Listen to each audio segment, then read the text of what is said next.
तरह से कल बड़ी आंधी तूफान आया है। लगभग 100 घरों में आग लगने की सूचना थी। रात की जो लपटें देख रही थी 5-5 किलोमीटर दूर से देखी जा सकती थी।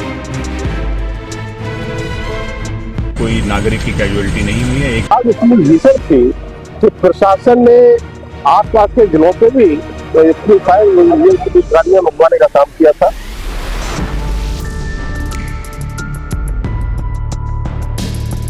दोनों टावर गिरे थे और उन टावरों में से तेल होता है और वो तेल आपस में मिलने के कारण से ये आग लगने का कारण बना है। उत्तर प्रदेश के बदायूं जिले में बुधवार रात एक के बाद एक भीषण आग की घटनाओं ने पूरे इलाके में दहशत फैला दी है।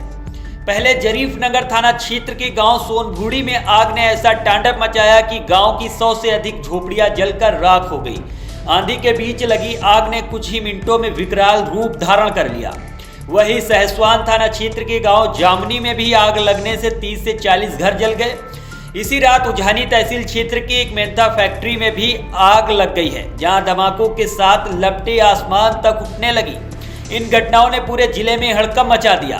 घटना की शुरुआत जरीफ नगर थाना क्षेत्र के गांव सोनभूड़ी से हुई है, जहां रात करीब 9 बजे अचानक आग लग गई। ग्रामीणों के अनुसार गांव में कई दिनों से धूल और भूसे का ढेर जमा था, जिसमें 4 दिन से आग सुलग रही थी। बुधवार रात आई तेज आंधी के चलते ये आग फैल गई और देखते ही देखते करीब 100 झोपड़ियां आग की चपेट में आ गई। इस हादसे में कई परिवार के घर और घरेलू सामान पूरी तरह जलकर राख हो गए हैं। फायर ब्रिगेड और पुलिस की टीम मौके पर पहुंची और देर रात तक आग बुझाने का प्रयास चलता रहा। गांव में उस वक्त एक घर में बारात की तैयारियां चल रही थी, लेकिन आग ने उस घर को भी नहीं बख्शा। सारा सामान जलकर खाक हो गया। अजय पाल की भैंस की जलने से मौत हो गई है, जबकि महेंद्र के घर पर रखा 20 लीटर मेंथा तेल नष्ट हो गया।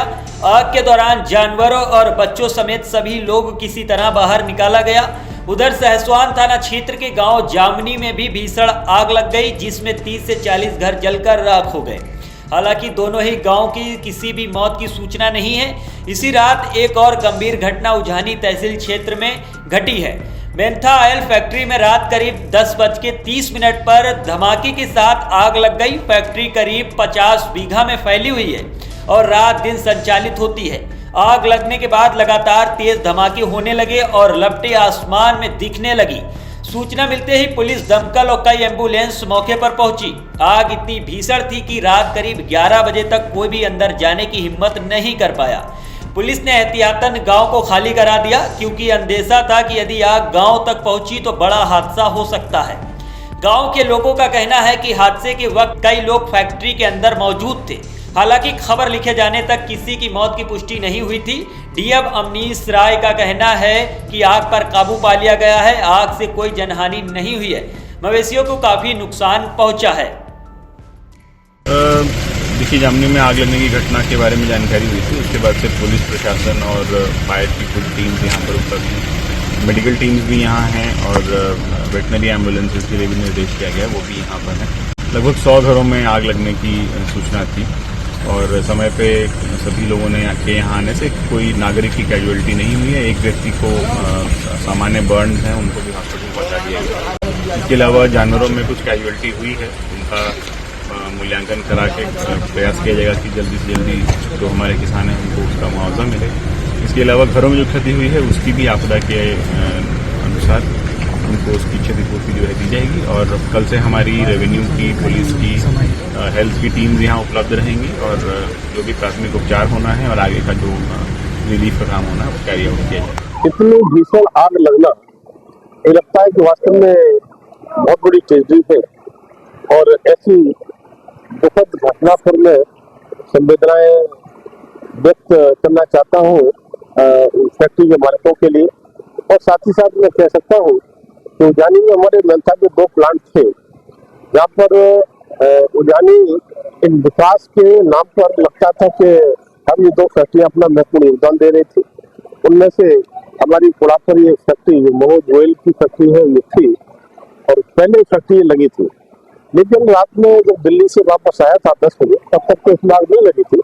उसके बाद में जिस तरह से कल बड़ी आंधी तूफान आया है और साथ में बारिश, तब मैं कहूँगा कि उस आंधी में जिनके वो टावर होते हैं, सबसे पहले उनके मालिक से मैंने बात की, वो बता रहे हमारे सामने ही दोनों टावर गिरे थे और उन टावरों में तेल होता है और वो तेल आपस में मिलने के कारण से ये आग लगने का कारण बना है, जैसा कि फैक्ट्री के मालिक मनोज गोयल का कहना है।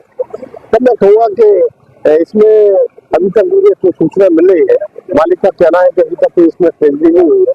न तो मुझे डर लग रहा था कि हो सकता है कितने लोग फंसे रह गए हो, क्योंकि आग इतनी भीषण थी कि प्रशासन ने आसपास के जिलों से भी इतनी फायर गाड़ियां मंगवाने का काम किया था, लेकिन इसके बाद में भी ये आग पर काबू नहीं पाया जा सका।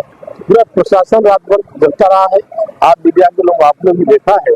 तब मैं कहूँगा कि जिस तरह से ये आसपास का गांव खाली कराए गए, आसपास का एरिया खाली कराएगा, और मुझे मैंने देखा कि कितने उजानी के लोग रात को इस डर की वजह से कि हाइड्रोजन के जब ये सिलेंडर फटेंगे तो स्थिति क्या होगी, और आप सब चश्मदीद थे कि एक हाइड्रोजन का जो सिलेंडर फटा है कितनी ऊंचाई पर जाकर के और किन किन धमाकों के साथ में, तो मैं कहूँगा वास्तव में इससे इतनी बड़ी तेजी तो हुई है, लेकिन मुझे लगता है ये फैक्ट्री तक ही सीमित रही, ये बहुत बड़ी अच्छी बात है। अन्यथा आंधी तेज चलती रहती, आग के समय बरसात नहीं होती, तो मुझे लगता है कि हम थोड़ा रसूख से लेकर पूरा घनी चपेट में आ सकता था, लेकिन हम बहुत बड़ी घटना से बचे भी हैं। ईश्वर की बड़ी कृपा रही है कि वो केवल फैक्ट्री का ही नुकसान पूरा हुआ है और फैक्ट्री का बड़ा नुकसान हुआ है, इसके लिए भी मैं संवेदना में व्यक्त करना चाहता हूँ। इसी के साथ मैं अपने प्रशासन को भी धन्यवाद देना चाहता हूँ कि पूरी तरह से पूरा प्रशासन हमारा, चाहे पुलिस प्रशासन हो या हमारा दूसरा प्रशासन हो, सारा प्रशासन रात भर जगता रहा है, लगा रहा है, और आसपास के जिले चाहे वो मुरादाबाद हो, चाहे बरेली हो, चाहे संभल हो, सब जगहों से फायर ब्रिगेड की गाड़ियां, और अभी तक आप देख रहे हैं कि आज हम देख रहे हैं कि 8 बजने जा रहे हैं, लेकिन रात में 10 बजे के आसपास आग लगी है, और इतने घंटों के बाद भी ये धुआं उठ रहा है इतना बड़ा, और रात की जो लपटें देख रही थी 5-5 किलोमीटर दूर से देखी जा सकती थी। तब मैं भगवान को यही धन्यवाद देना चाहता हूँ कि उसने इस क्षेत्र को बहुत बड़ी त्रासदी से बचाने का काम किया है। कल जो आंधी आई थी वह विकराल आंधी थी, उसमें जब मैं आ रहा था तो बड़े बड़े पेड़ टूटे गिरे थे। जब मैं यहाँ पर आया तो जानकारी मिली कि सहसमान के लगभग 200 घर 2 गाँव में जल करके राख हो गए हैं। बड़ी हो सकता है कि वहां भी प्रशासन ने पूरी मुस्तैदी से काम किया होगा, लेकिन मैं जनता को और बदायूं के नागरिकों को विशेष रूप से आग्रह करना चाहता हूँ, ये मौसम, इस प्रकार का मौसम, इसमें आंधी इत्यादि आती रहती है, इसलिए हमको बहुत ही सावधानी की आवश्यकता है।